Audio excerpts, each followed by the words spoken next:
Hi angels and free spirit, welcome to my channel Sarah, and today's reading is another collective energy. Ayan, so yung title po natin is ano ang bulong-bulungan tungkol sa'yo. Ayan, kung sino man yung mga nasa paligid mo na curious kang malaman kung ano yung bulong-bulungan about sa'yo, ito yung reading para sa'yo. Ayan, so keep in mind, general reading po to. So basically, pwedeng lahat makaresonate ito, okay? Pero mas mabuti pa rin kung magpapa-personal reading kayo para at least alam niyo yung totoong scenario sa sarili niyo. Ayan. So, doon po sa mga gusto magpa-personal reading, private reading, or magpa-aura o magpa-spell, nasa description box po yung link kung saan niyo po ako pwedeng kontakin. Ayan. So, hindi po yun free. Meron po yung bayad. Ayan, so start na po tayo. Doon po sa mga hindi pa po nakasubscribe, please do like, subscribe, and click the bell icon for more updates. Ayan po, so maraming salamat din po doon sa mga bagong subscribers. At saka doon po sa mga bagong nagpo-follow doon sa ating page, sa FB page. Ayan, so start na po tayo. Ano ang bulong-bulungan tungkol sa iyo?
Ayan, so sa situation, challenge, advice, and outcome, ano yung bulong-bulungan about sa'yo? So, eto, medyo conflict, conflict. Sa isip nila, medyo komplikado yung mga iniisip nila about sa'yo.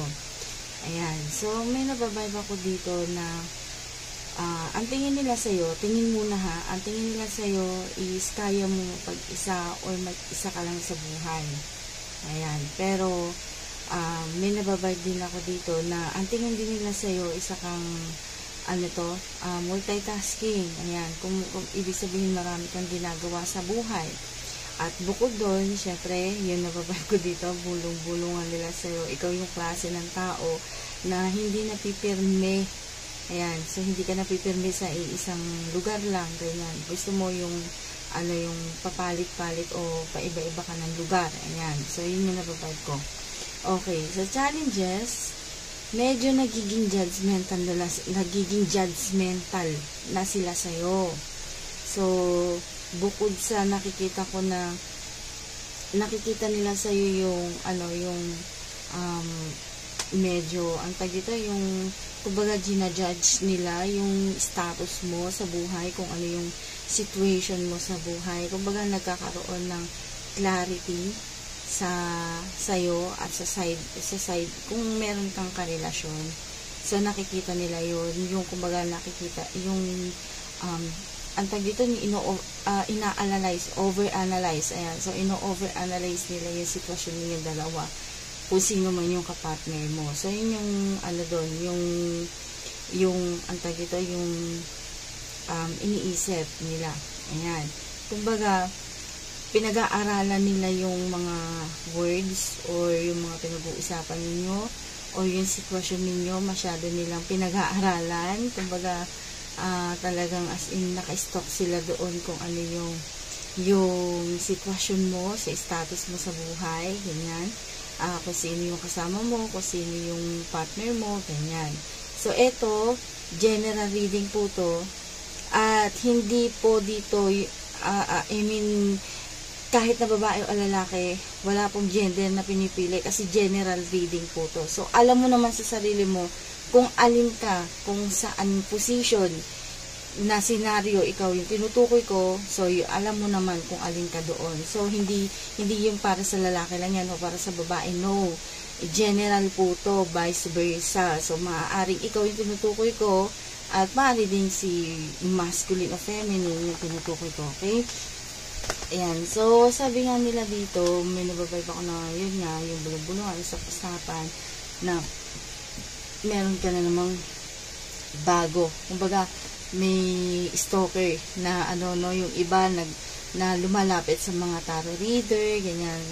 Lumalapit sila doon para malaman kung ano yung sitwasyon ninyo sa buhay, ganyan, or kayo yung nangi-stalk, nagtatanong doon sa mga tarot reader na katulad ko, ganyan, tinatanong nyo yung mga side ng mga partner ninyo, o yung mga ex-partner ninyo, o yung family and friends ninyo, or co-worker, ganyan. So, yung usap-usapan dito na nakikita ko nga, tag dito yung about sa issue, about sa family, sa mag-asawa, ganyan-ganyan. So, etc. blah blah, mga ganon. So, yun yung pinag-uusapan nila. Pero, tingin nila sa'yo, maswerte kang tao. Kumbaga, kaya mo namang gawin o kaya mo namang makuha lahat ng gusto mo. Ganyan. So, kumbaga, hindi lahat ng araw, oras, buwan o taon, araw-araw masaya ka, ganyan. So, parang nababibe ko dito, na yung sinasabi nila dito na meron times na talagang daraan at daraan ka sa pagsubok. Yun yung usap-usapan nila, ganyan. So, nakikita naman nila na okay kayo kapag masaya kayo, okay kayo kapag nagkakaintindihan kayo, okay kayo pag yung wala kayong iniisip na problema, ganyan. Pero may times na talaga na kahit nananahimik na kayo, ganyan, meron pa rin yung alam mo yun, sa energy na meron kayo. I mean, kapag stable o masaya yung feelings ninyo, meron talaga maninira at maninira ng mood ninyo, ganyan. So, yun yung nababibe ko dito na yun yung usap-usapan, ganyan. So, yung merong pinagkikwentuhan o minamarites ka, ganyan, minamarites na ay hindi yan yung tunay, yung mga something ganun kapag meron kayong partner na iba or meron kayong sabihin na natin na asawa or hiwalay kayo, then nagkaroon kayo ng kalibing partner. So, yun yung mga tinutukoy nila kung hindi siya yung tunay, meron palang ganun. So, pinag-iisipan, kumbaga nagiging over judgmental sila sa'yo, hinuhusgahan yung buong pagkatao mo, ganon. So, yun yung nababibe ko dito. Ayan. So, sa outcome,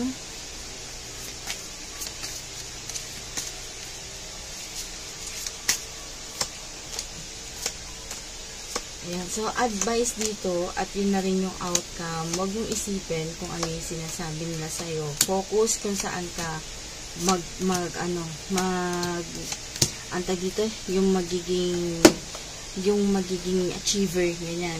Mag-focus ka sa project mo, mag-focus ka sa pagkakaperahan mo, ayan. So, i-relax mo lang, o kalma, ganyan, kalma lang, ganyan, o i-relax mo yung sarili mo, huwag ka masyadong mag-isip ng mga negative, ganyan. So, kaya kumbaga meron talagang bad energy o negative energy na manggugulo sa isipan mo, yung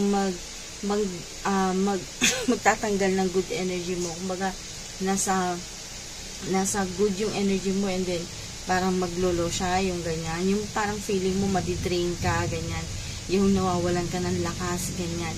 Kasi may mga tao talaga na gustong sirain yung mood mo. Ganun. So, yun yung nababibe ko dito na parang gusto na sirain talaga yung araw mo. Para mawala ka sa focus. Para hindi mo alam kung anong direction yung gagawin mo sa buhay mo. Ganyan. Kung ano yung dapat mong unahin at hindi mo dapat unahin. Ayan. So, yun yung nababibe ko dito. And then, sa challenges na nakikita ko dito, kumbaga, pag-aralan mo muna yung mga bagay na dapat mong gawin.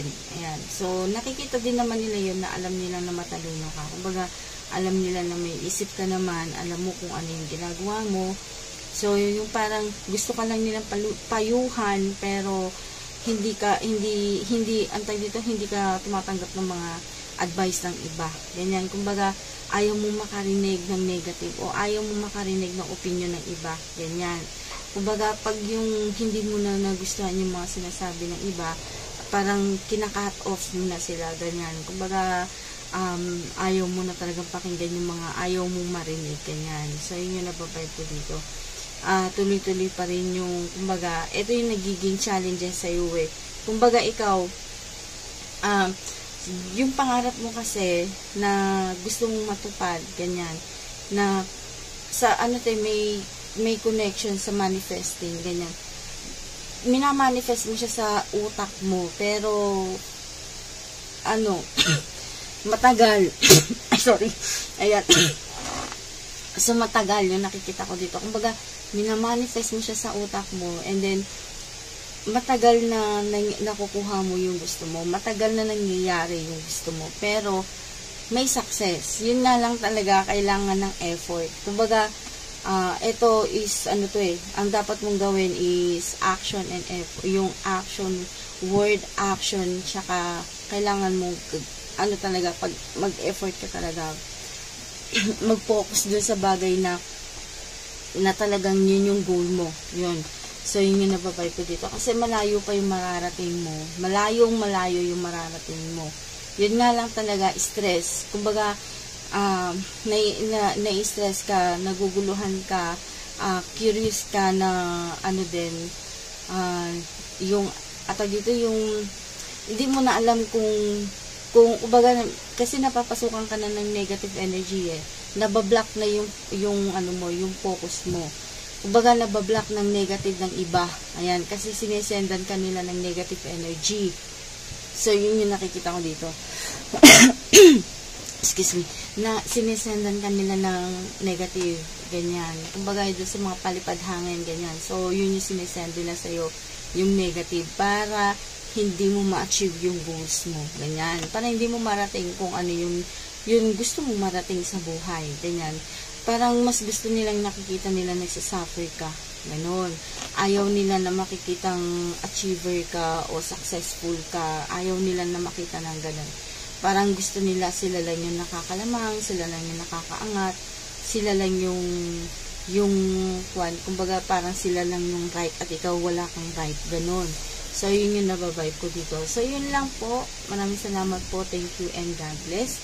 Don't forget to like, subscribe, and click the bell icon for more updates. And thank you for watching. See you next vlog. Bye-bye.